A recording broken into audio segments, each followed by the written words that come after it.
Hey there, welcome back to Crazy Gamer. In this quick tutorial, I'll show you how to log out of your Honkai Star Rail account on your mobile device right away.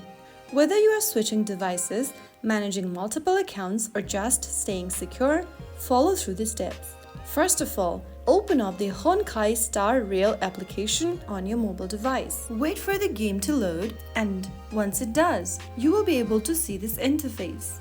On the right corner, you will be able to see the Logout button. Tap on it and then click on OK in the pop-up. Soon after you do that, you will be logged out of your account immediately. Logging out can help keep your account safe, especially on shared device. In order to get back to the account, you'll need to go ahead and use your email and password option or log in using your Apple ID credential, Facebook's X credentials as well. So that was how you can successfully log out of Honkai Star Rail. If you found the video to be helpful, don't forget to like, share and subscribe to the channel. I will be back again in the next episode. Thanks for watching.